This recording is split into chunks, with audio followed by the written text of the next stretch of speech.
good morning, good afternoon, or good evening. However this video finds you, I hope it finds you well. So all right, y'all, last time we sparked one of the best conversations this channel has ever had, so thank you for that. The comment section was pure gold, and y'all really dug deep into whether the problem is with Monster Hunter Wilds or if this is just how gaming works now. Because it's not just Wilds. We've seen this before, and we might be seeing it again when Assassin's Creed Shadows drops. So is the game actually lacking content? Are players just consuming games too fast? Or are devs making games wrong to keep up with the unrealistic expectation? Let's break that down using the comments to guide this discussion. So to start off, and I apologize if I mess up anybody's name, I'm a name butcher. We're going to start off with @PepsiSucks, and his comment stated that Capcom doesn't even have a lost reputation to earn back. They've been consistently excellent with Monster Hunter Wilds. Wilds is a bit buggy on PC, sure, but we all know a year from now we're getting a dope expansion. So I can definitely feel the perspective that Capcom isn't just some dev trying to redeem itself from a Monster Hunter player, that's been with the series for a long time. Again, this is really the first one I've delved into. I tried World, and it really wasn't for me, but I could understand from your perspective where, they've been delivering for years. And World, from what I understand, got massive post-launch support, and Iceborne was basically another full game. But here's the thing, Monster Hunter has always been a slow burn franchise from what I understand now, and if people expect an Iceborne level expansion at launch, I believe you're setting yourself up for disappointment. It's like ordering a burger and eating half of it and getting mad because the second burger hasn't arrived yet. Now for the next couple of comments, starting with @Detroit Metro Retro. And comment states it boils down to content and optimization. Some players want to fish, catch endemic life, and crown hunt. Others just want more monsters. If Wilds keeps up with the title updates and Iceborne tier DLC, it's a wrap. Next we have Curabot. Sorry if I butchered that, but comment states I have 160 plus hours in the game and I am high ranked 200 plus. Bravo on that. I don't think the game is lacking in content. I just don't have a life. So I was able to do back-to-back 10 plus hour sessions. There was no rushing involved. Do I think this is the easiest in the series? Yes. Do I think that's a bad thing? No. I definitely dig that. But I think this is where the conversation get a little messy.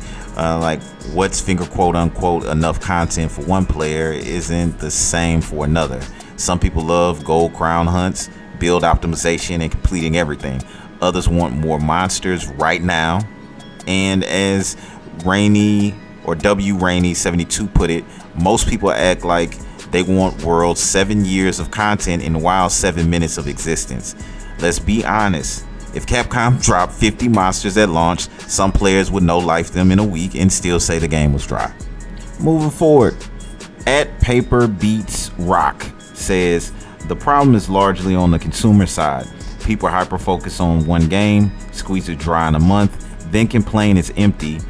This warps both player expectations and developer decisions. And that's where I could see the conversation was going into this not just being a Monster Hunter problem, it being a gaming-wide problem. Think about it. Even games like beloved Elden Ring, people ran that, asked where the DLC was, and that didn't come out till 2 years later. I remember when Final Fantasy 16 came out, players skipped every side quest and said the story is shallow. I didn't really play Starfield, but my old podcast host, shout out to B, he made the point that Starfield, like people rushed to beat a sandbox RPG, then complained there was nothing to do, and something I am intimately familiar with from doing the devil's work, like a NBA 2K game that when it inevitably drops, people will grind all night for an overall 99 and then say there's no grind anymore. People, and I'm definitely people, are optimizing the fun out of games. It's like paying for an all-you-can-eat buffet and then only eating plain chicken breasts because it's the most optimal protein source. Like, we could at least eat some dessert, All right, and for this comment, I am sorry I'm about to butcher this name, but it's Ekwangan 1044. The comment states the game wasn't actually shorter than World, but it felt shorter because the systems are more streamlined. The real problem is that Wilds was probably rushed due to investors, which I found real interesting because this is when things get real. If Wilds felt rushed, was that Capcom's fault or was it corporate pressure? Like, we've seen examples of this before with games like Cyberpunk 2077, which I love now, spend a lot of time with, but when it came out, it was rushed for holiday sales and it launched broken, flat out. Yeah, games like Battlefield 2042, they pushed that out for Q4 profits. That arrived half finished. Then you got games like Halo Infinite. I was highly anticipating that one. It released without core features, and then they spent years trying to catch up. By that time, who was interested? And we might be about to see it again with Assassin's Creed Shadows. Because let's be honest, Ubisoft always bloats their games with unnecessary padding. We all know that, and they can't help themselves. It's like their drug of some sort. And now, instead of people focusing on the actual game, the discourse is already about DEI representation, which it almost makes me understand, and whether Ubisoft is just checking corporate boxes for diversity. So the question is, did Capcom release Wilds too soon? And if so, is this just the new reality of game development? Now, at erockbaby3000 states, people feel the need to rush games for content creation, accolades, or just to avoid spoilers. But a lot of them don't actually find it fun. They just did it out of FOMO. And this is the biggest issue. Gaming isn't just about having fun anymore. It's about keeping up. You got to be first, got to complete the game, got to have the best build. That's why people burn through 50 plus hours in a week, then say there's nothing left to do. I can empathize. You know, gaming used to be about enjoying the experience, and now for some it feels like a job. And if we keep playing like this, our devs gonna keep padding games just to delay burnout. And again, we got to test with the next big game of 2025, Assassin's Creed Shadows. That's coming. So will Ubisoft deliver a solid game, or will it be another bloated checklist driven corporate Frankenstein type game?